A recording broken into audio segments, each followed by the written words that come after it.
was a hardcore kind of like sales leader by the MQLs until like mid 2018. If April 2018, Jake heard this, Jake, he'd like punch him in the face. He'd be like, dude, brand, that's the arts and crafts. But now look, I've done it for my business. We're closing millions of dollars of organic LinkedIn ads, spending zero. And I think B2B is boring, dude. Boring. I think brand is ready for a comeback. And so that goes back to what you can't measure does matter. And I think the answer is both.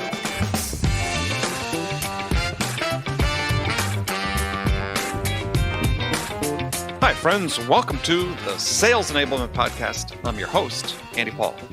Now, that was Jake Dunlap. Jake's the CEO of Scale. And in this episode, Jake and I are talking about an article that he posted on LinkedIn a few months ago about 5 predominant myths that we find in sales. Now, you really want to listen to this conversation because I think it's safe to say that, well, I had a few issues with Jake's myths. And however, I really enjoyed sparring with Jake because this is the type of open, honest discussion that needs to happen more frequently in sales. Because quite honestly, B2B sales is in a bit of a mess.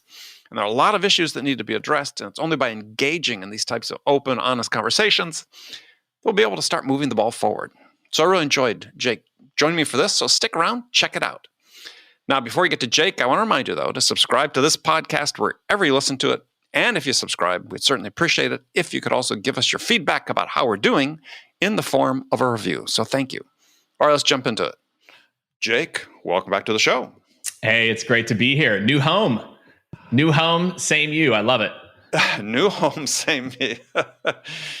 Some people are probably wishing for a new me, but they got the same me. Nah. So, well, you've got a new home. You moved from New York City to Austin, Texas, since the last time we spoke. Wow, it's been that long. Yes, that is correct. It's been almost 2 years now.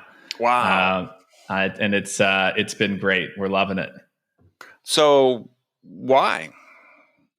I mean, for us, look, as you're scaling a business, and we're not a venture-backed business. Mm-hmm. There's easier places to do it than Soho. And I love really? New York. Yeah, I love New York. And I was going back every 3 to 4 weeks. I kind of had the best of both worlds until COVID hit. Yeah. Well, so like me. Doing bi-coastal to that. Yeah.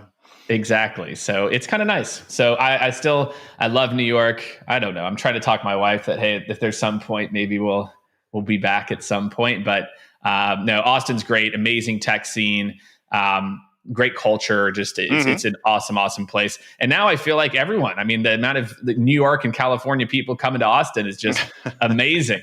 So I'm loving it. Yeah, until the traffic comes to a complete stop and the property prices catch up with every place else. Yeah, that's all right. We got in earlier, right? Earlier, yeah. So like right. Seattle at one point was that destination. Yeah, let's go up to Seattle. Right, exactly. Then California people ruined that too, I think. So I think a lot of people are worried about that same thing. I'm sure. I mean, there was this was like in the early 90s when there was sort of this outward migration from California to Oregon. And there was this famous bumper sticker that they had in Oregon is "Don't Californicate Oregon." I've already seen him here. Oh, you have? All right. Yeah. Yeah. Oh yeah. Yeah, I think the last time I flew from San Diego to Austin, I talked to 2 people on the flight that were recent transfers to Austin. So yeah, it's happening. So, but one of them was commuting. One didn't move. One was commuting. Wow. So yeah, I wouldn't want to do that. No, me neither. So you talked about the pandemic. And the question I'm asking all my guests these days is, what was the biggest lesson, or what is the biggest lesson you've learned about yourself during the pandemic? About me, I think that one of the big, I guess, takeaways is, and maybe a lot of sales leaders had this, but I can speak for myself. I feel like sales has always been kind of a culture where, it's like, you got to be in the office and the energy's we need to be there. We got to be putting our thumb on these people. And we were already about probably 50, 60% remote. So culturally, but I think what I was able to observe and what I learned is that, people are pretty self-sufficient.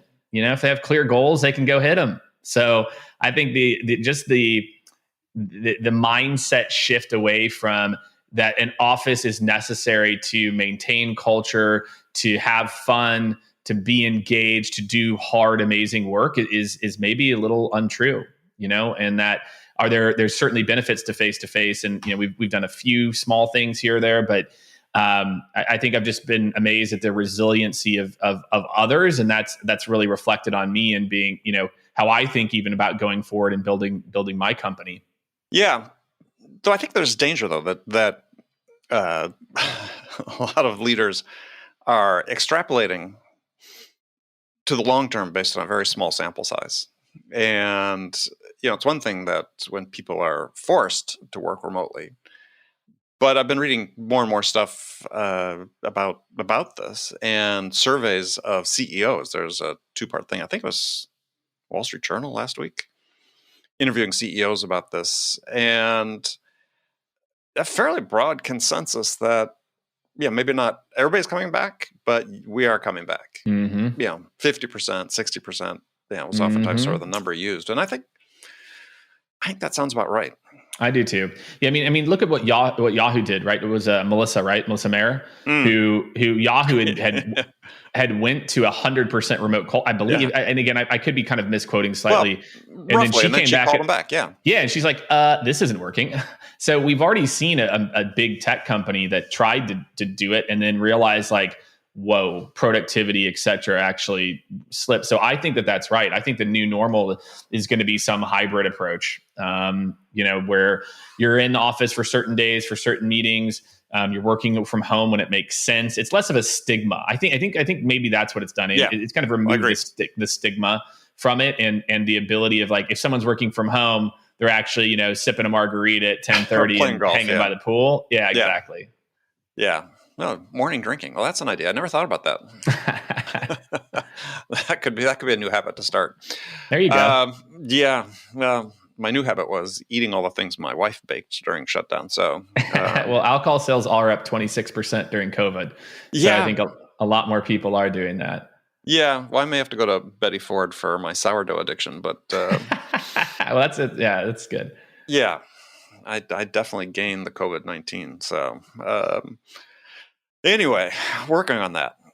All right. Well, I want to talk about something you'd posted not that long ago on LinkedIn about 5 sales myths, and I just want to run through those because I thought there was a lot of interesting fodder for discussion there. Great. You remember that article? I do, for sure. Okay. All right. So, your first myth was the myth is that sales isn't a science.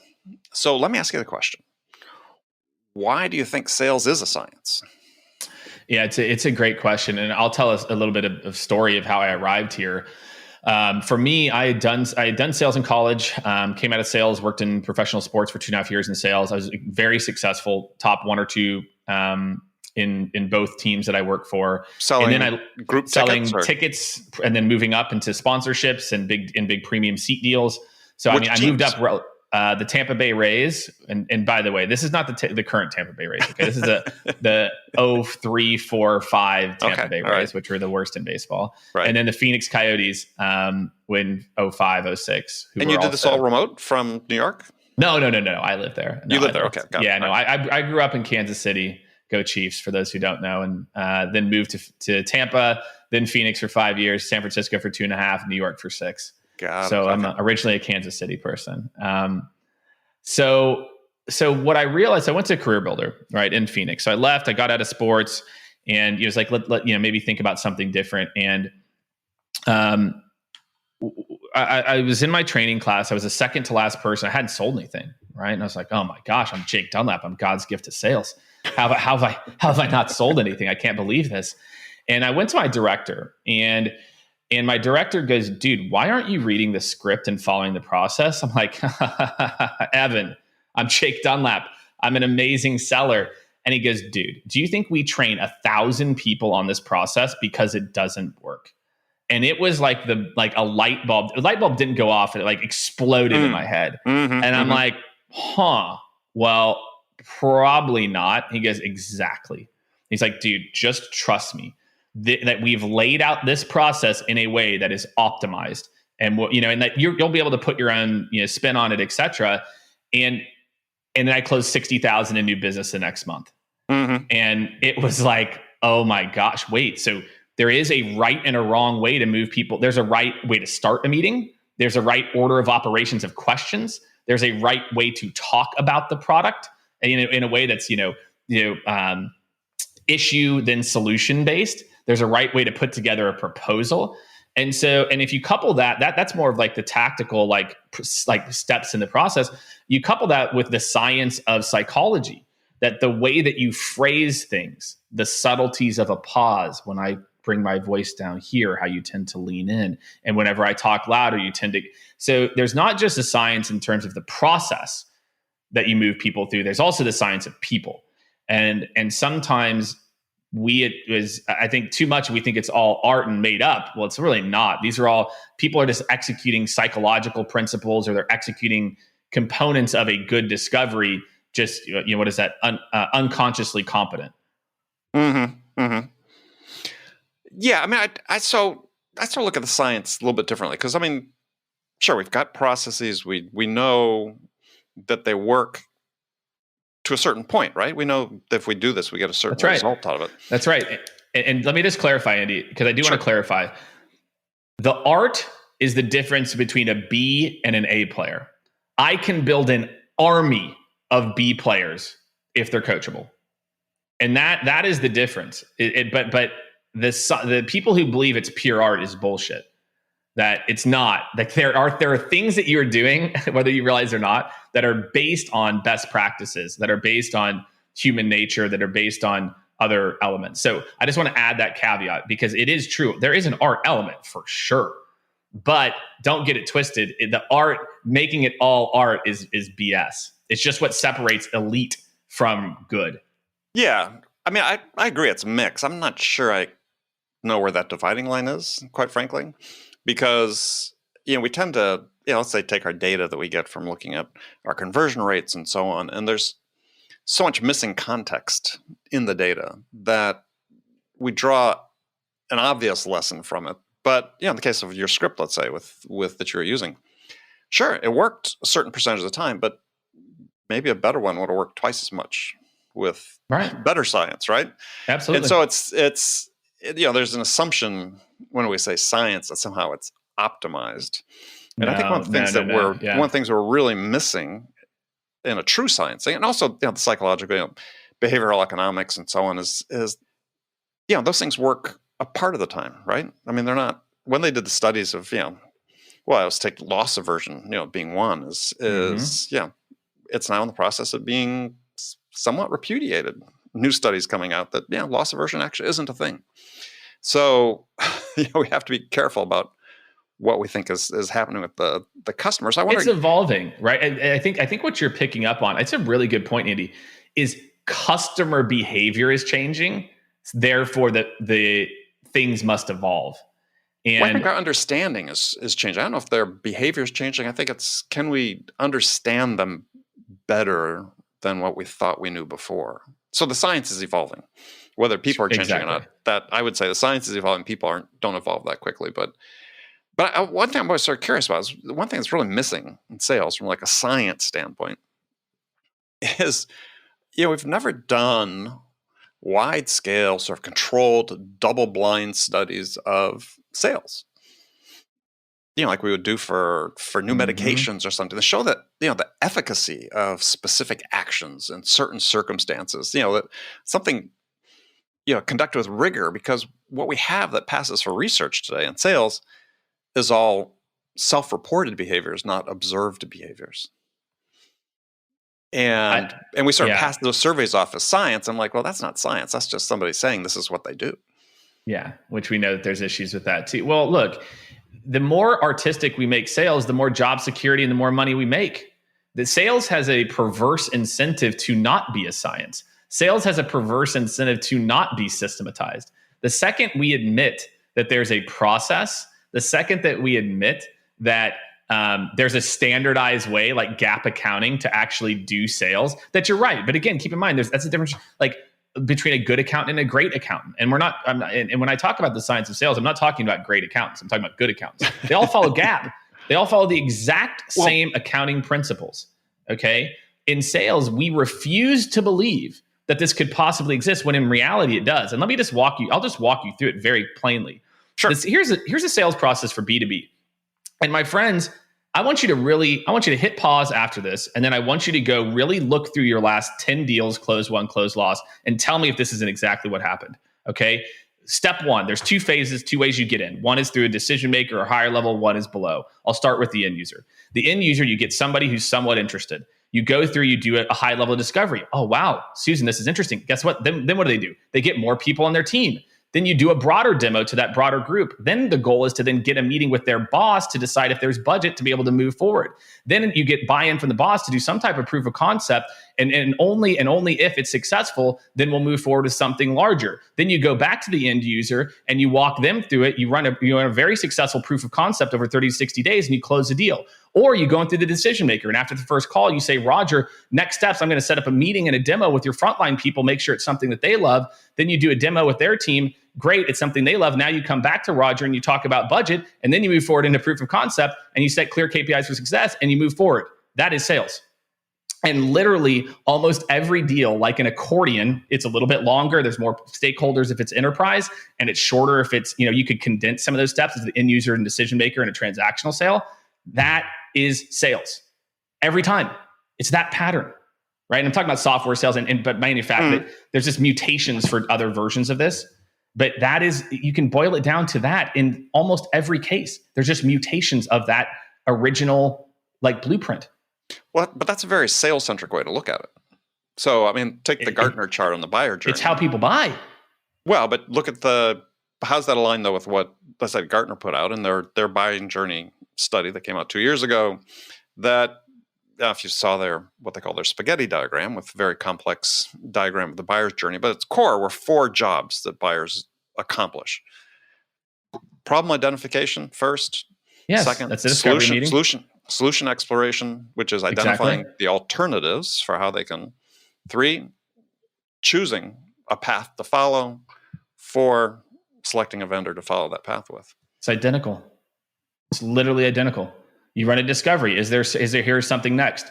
Conversation number 2. Okay, here's exactly how we're going to be able to work with you or help you. Again, where you have the broader group of people that come together. Then maybe behind closed doors, they go and look at a few other vendors. Then you move into some type of proof of concept. Or if it's a bigger product and you don't have it, then there's just more of that joint solutioning and then they buy.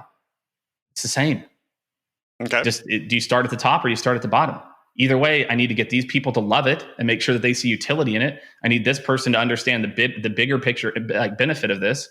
It's identical. I don't. Go ahead. Yeah. I'm sorry. Yeah, no, I did. Yeah, it's the same. All right, let's move on to the second myth is that sales is all about relationship building. So tell me what you mean by that. Well, the fact that because you're likable, that we're pals, that we're going to do business together. I think that there's, and Challenger sale is really the first kind of bombshell to drop on hey, guess what? The relationship builder is not a top persona. But I think in enterprise sales in particular, I think there's an overemphasis on being likable and being cordial and being, polite and Challenger sales is kind of the first step. But I think as buyers become busier, right? We're more inundated with more information than ever. Now we're moving digital. It's about, and again, it's always been that idea of a trusted advisor. But I feel like now more than anything is buyers are looking for people who can give them facts, help me to be smarter. That part is not changed. But it's less about do I like Ryan and want to play golf with him as opposed to what's the utility you can provide me and my business. Yeah. And certainly agree that the day of the lunches and golf and so on, but that to me is not, I know it's what Challenger was talking about. They're talking about relationships, but that's not really a relationship.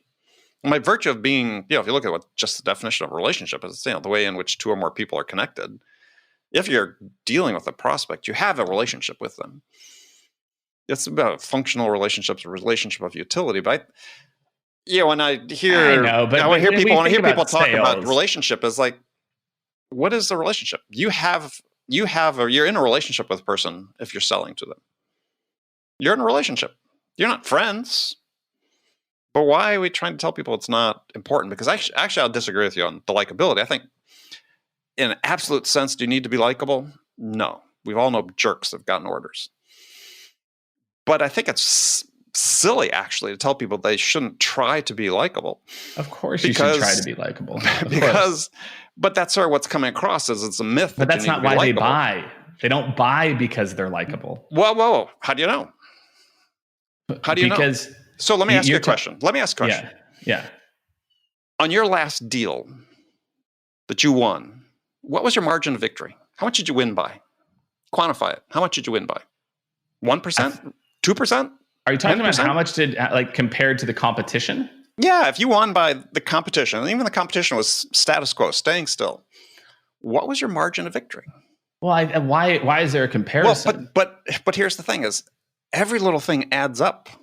I mean, you don't have to be likable, but yeah, I believe, and my experience has shown me over 40 plus years, is that you can never know what's going to make a difference. So everything is additive. The sort of aggregation of marginal gains theory, that every little thing is important. So if you have the opportunity to be likable, why wouldn't you? Of course you should be. I think there's a nitpick on the word. I think when we talk about sales and we talk about relationship building, okay, let's be clear about what we're talking about first, okay? When it comes to relationship building, I think most people, when I say that, what do you think of? They don't think of the relationship equals business impact. They think of the people that rely, and let's be very clear, rely on likability, on palling it up, on being friendly and being cordial, rely on it. That part of the relationship is the crux of the partnership. To your point, of course you want to be likable. Of course you want to do these other things, but it's not why people do business with you. And the point is that it's a myth to think that if I would over-index on being a thought partner to a business as opposed to being a buddy to the decision maker. It's not Absolutely. It's not 0-1 either way. You're right. But I think we're long past the day where people thought that the relationship in B2B sales entailed the buddy. I think at least look at big enterprise sales, man. Go talk to your average. My life in big enterprise sales. Go talk to your average person, who's sitting behind a desk for the first time and struggling to know how to sell. I sold hundreds of millions of dollars of stuff over my career for the first 25 years of my career. I didn't play golf once with I didn't play golf once with a client. That's you. That's you, Andy. But it's the people I knew as well. There were some companies that did. But my point is, 20 years ago, that started dying out. We're not there. It's not dead. Let's put it that way. Yeah, but I just want to give people context, because I think that when people talk about this, the myth of the relationship is, and the reason you say nitpick on it, but I think it's not a nitpick. I think it's really important people understand is you have a human relationship with this person you're selling to, or the people you're selling to. It doesn't mean they're friends by any stretch of imagination. But I think the amount, but the ability to connect at a human level is still paramount in order to be a business advisor, in order to be a thought advisor to them, and so on. If you don't have that, if their perception of you is negative off the get-go, they're not going to hear you. Well, I think you're talking about the difference between relationship and trust. Like, do they have to trust you? You need that connection to get trust. Isn't trust a relationship? It depends, right? I could trust you, like the same person that you might trust to do business with, or you might trust the level of trust it takes to watch my kids versus for me to write you a check for $25,000 is night and day. Absolutely. I use that example. That's why I'm laughing, because I use that example. I trust at a business level, but I'm not going to have them babysit my kids. But I still have a relationship. And I don't want to go down the rabbit hole on this, but I think words matter. And I think people are confused by this. So let me put a pen in my side of it. Well, here's how I phrase it. You have a connection with this person. And this connection is for the purpose of helping them do what they need to do to make a purchase decision. And it requires a certain level of human interaction that includes, it doesn't hurt and it helps you in aggregate to be likable, to be human, to have empathy, to build trust, which are all part of that connection. And that connection could be defined as a relationship, but let's call it a connection because people seem to be so sensitive about this word relationship. Correct. Oh, good. Yes. We're in violent agreement. Okay, here we go.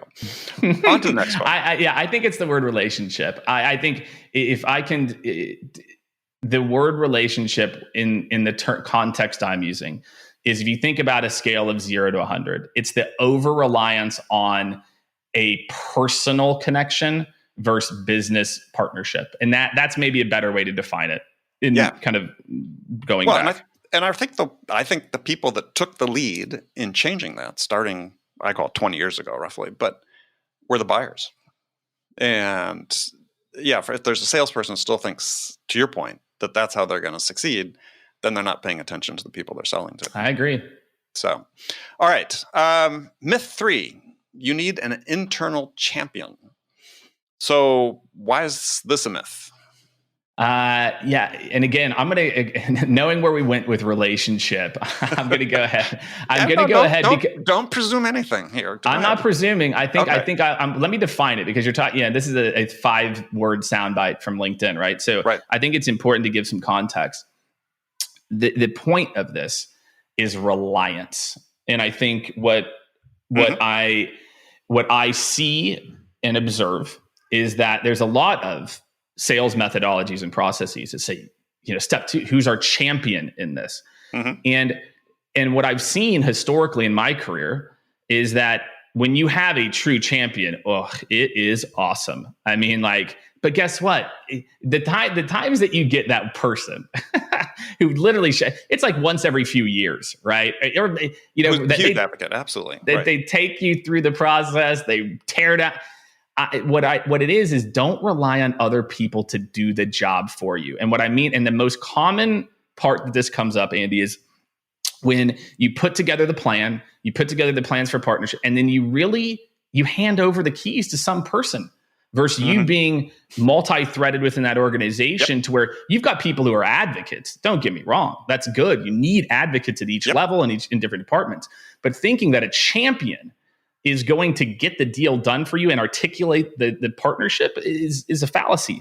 And instead of the amount of sellers I see that try to sell through this champion, right?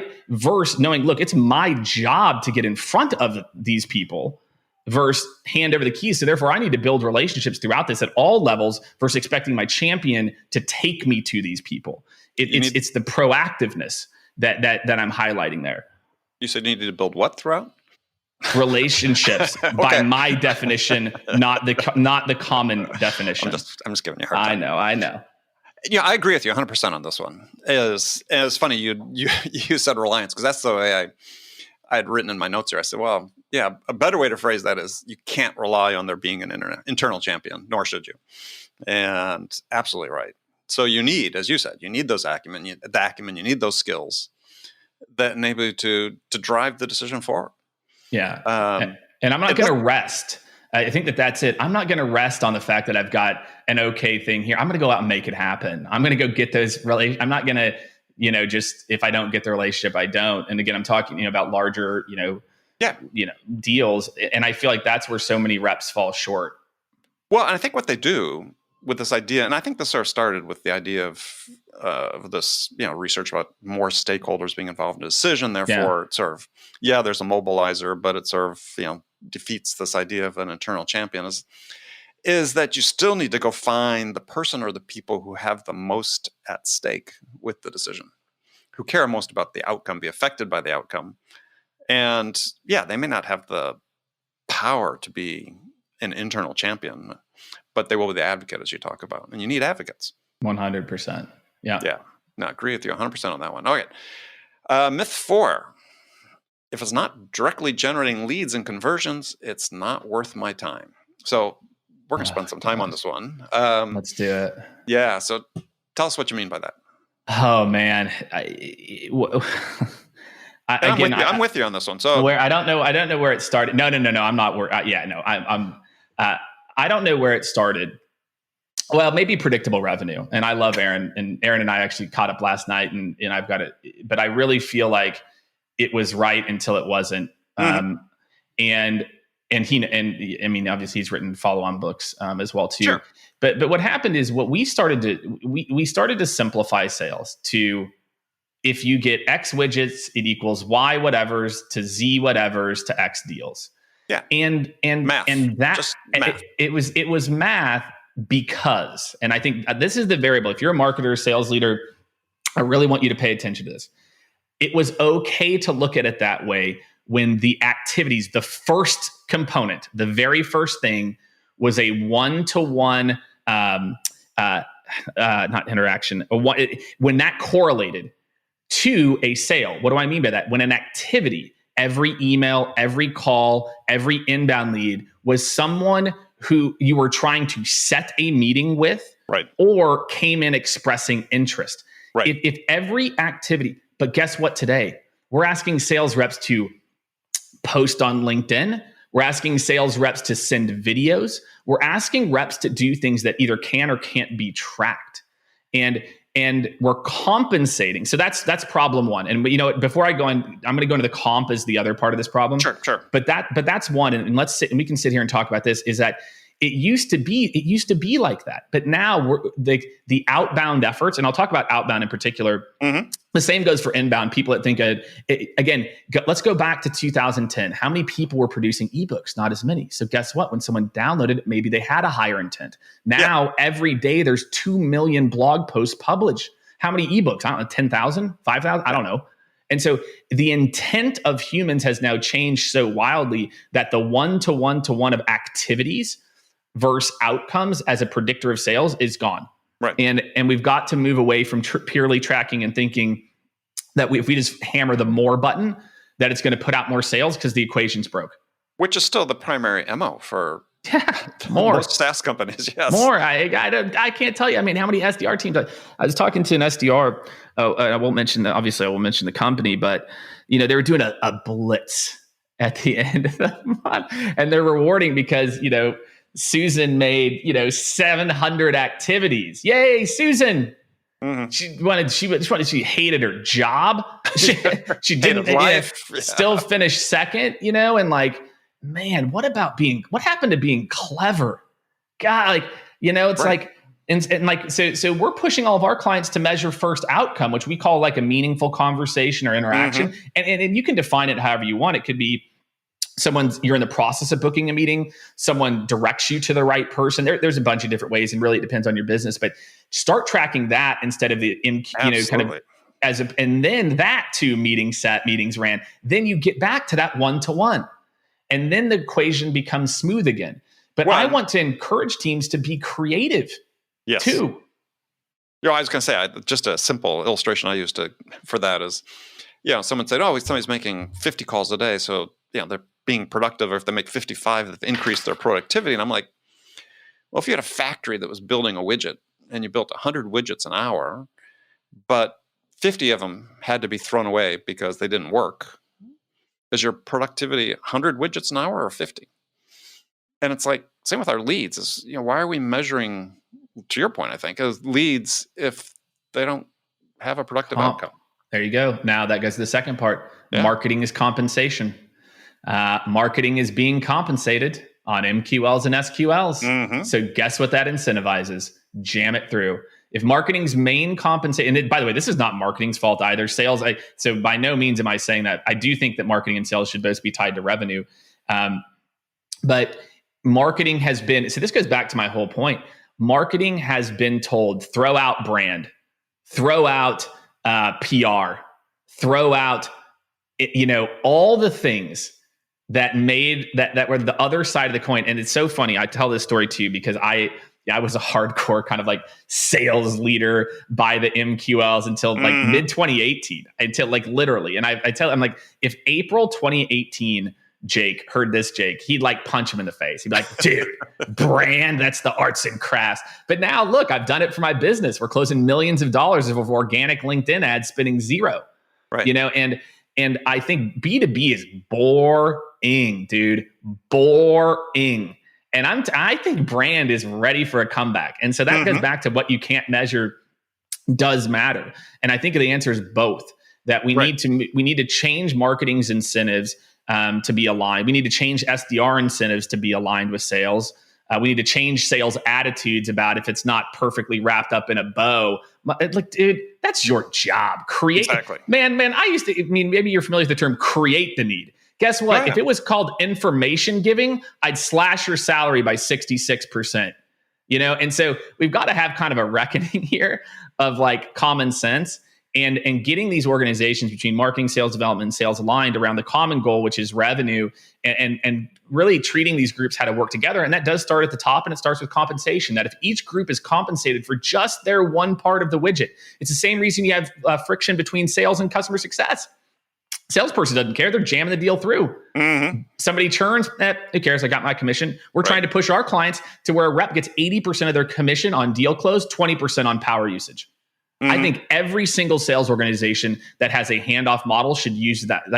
Immediately, it will increase the quality of your deals if you change that reps get compensated a component of their commission when the person actually uses it. Yeah, so there's all these distance have a longer tail for the AE. Absolutely. Something in there. And it's not all of it. Yes, of course, all of it, most of it should be when the deal closes. But just think about all those silos I just mentioned. And again, now go back to, we were talking about the customer. So we're going on like a different track now, but just think about what I said. So there's all these things that people should be doing, but they're not because you can't track it. And their boss says, if I can't track it, it doesn't matter. Building brand as a marketer, being creative as an SDR, working maybe deals that I shouldn't as a salesperson because hell, who knows, even though it doesn't fit the criteria, let's roll the dice. And oh my gosh, what do you know? It turned into an $85,000 deal. So but don't you think part of the reason this is happening is just as you said, and I'll put another spin on it, is that because they're doing all these things that they shouldn't be doing, but they can, right? Because the technology now enables us, we'll make these calls, we'll send these emails, we'll do this sort of mindless activity that you're referring to earlier because we can, and then it drains us of the ability to do something that's creative because I think is that too many sales leaders operate from a position of fear. I know what my numbers are. I know what the metrics are. I can generate this. This is predictable for me. But they don't think about how I could do it better. Yeah. So instead, they get protective of what their position. There's two parts there because when we can get into this always optimizing, which is a whole other kind of post like COVID, what COVID made us realize. But I want to go back to it. What I feel like is happening, and maybe you agree, is our windows as sales leaders is we are continuing to look less and less and less at the mid and long term. We're more and more scared. Whereas as a sales leader, I was talking, I did a webinar yesterday where we talked to a marketing leader about this. It's 80-20. 80% of my time is dedicated to the now, the month, quarter. 20% of my time is dedicated to the year and next year. And if you aren't doing that as a leader, then you're always on the defense. I call it being on the defense. Block, as opposed to the offense. I want to show up to December and I'm executing the plan that we laid out and adjusted from September or from, better yet, July. And so I feel like leaders are, like you said, they feel that pressure and aren't playing the long game. They're not, or even the mid game, to realize, man, what if I did let my SDRs connect with every single person in their patch on LinkedIn? And then I had them comment and like on their post before I sent an email. Shocking. But I can't track it. I can't track comments and likes. So I'm going to discourage that, which they do. They actively discourage that happening. Exactly. I mean, even though it's common sense, know that that's smarter. There's nobody you can tell me like it's not better for Andy to be like, oh wait, who's this person? Because guess what? Most people get 0 comments on their posts because they're just resharing people's posts. If your SDR goes and comments once one week, once the next week, that person remembers your person. You can't tell me that's not better than a cold call saying like you've never heard of me. Absolutely. Well, so there are things that you can't measure that matter. That is where that comes from. Well, but a lot of that comes from sort of our digital marketing era. I can't tell how many marketers I've talked to. Well, we can't do that because I can't measure it. It's like because I get comped on MQLs. Yeah, I get comped on MQLs and SQLs. Andy, why do I care? Why do I care about brand? Well, exactly. Why do I care about brand? And it's the same reason why marketing stopped helping sales like it used to and stopped supporting growth in current customers, because they don't get compensated when a current customer upsells. They don't get compensated when a deal gets put. Well, maybe they get a small, but they're not, hey, so that activity of, investing in my sales enablement team of, creating more content? What's the ROI of creating 5 variations of my case studies that are based on micro verticals that's going to help my team increase their close rate right in the now? In the long term, it's the right play and it's going to make you more money, but I'm under the gun today. Yeah. And that to your point, precisely, drives so much activity, quote unquote, if you will, on the part of marketing is, to be able to hit that number. All right. So last one, and unfortunately, hopefully we have enough time to fit this in, is myth 5, organic social traffic is worthless. So you sort of touched on this before, but let's dive into this one because this is an important one as well. Yeah. I mean, just look at B2B. I mean, right? 9 times, I would say my guess is 90+% of marketers schedule posts on a Friday or for the month in advance, and they just post. And they wonder why there's no ROI. No engagement. And guess what? And by the way, when social media first came to rise, and this is for my B2B friends, it was a waste of time. LinkedIn wasn't a social platform where people went to for news or information. LinkedIn was a job space. But guess what, my friends? Life's changed and dramatically changed in the last 2 or 3 years. Especially since 2018. So the last 2 years in particular. LinkedIn has become a content site. Well, you're a B2B marketer. But because again, it goes back to what you can measure. Why do I like performance ads and ads? I measure it. I got X impressions to X clicks to X leads to X MQLs to blah, blah, blah. Whereas how do I measure the value of a view or a like or a comment? Well, I don't know. Right. And so back to the day of measuring eyeballs. Yeah. And there's something to it, right? Of course, I'm not just advocating for, you just do that. But I think there's a couple issues with organic right now. One is most marketers have it just wrong. And what I mean by that is that when you're posting, I'm just going to focus on LinkedIn, most of my B2B community. I think that's where you should be spending most of your time focused. I think there's applications 300%. On all platforms, but I'll just talk about LinkedIn. One, the first thing is don't look at LinkedIn and your page there as a lead generation or traffic generator. It's a massive mistake. That if you think that you're going to drive traffic to your blogs by posting it on LinkedIn, the biggest trick I can give you, I'm going to give you one thing, and it's the dumbest thing. You want to triple your engagement on a post the exact same thing, but put the link in the comments. Why? Because LinkedIn algorithm hates you to send people off site. Marketers, why don't you know that? Why don't you know that? And that's not new. That's not a couple years old. No, but how many posts will have it makes because guess what? You can't do that in Hootsuite, Andy. In Hootsuite, I can't auto comment. People still use Hootsuite? Whatever. Right. I don't care what you're using. Hootsuite, Haywork, I don't care. The point is, it's not automated. We're looking like there are things, and I'm telling look at what does LinkedIn like? LinkedIn likes text-only posts. I don't know. It's just what it likes. Guys, marketers, this is great. Your content people can be creative, and they can riff, and they can rip apart one of your ebooks and make some commentary on it. I am telling you, and these are the facts. Okay, 2018 May, Jake Dunlap scaled. We released the most amazing ebook, in my opinion, on GDPR. We summarized if you're a marketing or sales leader, here's what you need to know. And we release it on social. It does okay. And I'm like, oh my gosh, we're putting out a blog post every week. Why are we doing this? I said, you know what? This is not how consumers want to consume on LinkedIn. They want nuggets. They want little bite size. And then guess what? For a year, we didn't post one ebook or blog post, and I started posting on LinkedIn every single day. Yep. That year, we generated probably close to 700,000. Last year, direct attribution to I found you on LinkedIn, I think we did 1.5 million. And we're a small consulting firm. Right. We closed one six-figure, one almost six-figure. It's now a six-figure deal. We closed two six-figure deals, right? In the last, probably 10 months or so, because I'm going with the extreme use cases. Sure. Where the very first call was, I don't even know what you do. I swear to God, I don't even know what you do, but I think we need help. That's how it started. It wasn't because I educated them on an ebook and all of our product set. I'm adding value. That is the game. You give, and then you toss out a like. And guess what? Whenever I ask for something, because I only do it 1 in 8 or 10 posts, guess what my response rate does? Boop. Yep. And so we've got to realize that social is about give, not about come download, come click. And therefore you build brand equity that will generate real revenue that you can go back and attribute to that source. But I can't tell you that one LinkedIn post equaled $1. I don't know. That's what I can't tell you. But expanding this to B2B sellers is they need to be posting on LinkedIn. This is part of their brand building. And, it frustrates me no end when, to your point, you talk to VPs of sales, CROs, CMOs, and they actively discourage their sellers from doing it because they think it's a waste of time. Yep. And you look at the companies who are doing it well, and there's this additive effect, not only just to the individual, but to the company as well. Exactly. And I'll tell people, and I wouldn't hire an AE right now if they weren't active on LinkedIn. Yeah. And to your point, coupled with also having the numbers. To me, it's going to be table stakes. Think about this.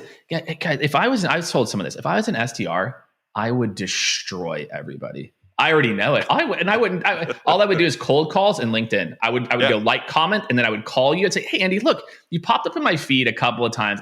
This thing's really resonated.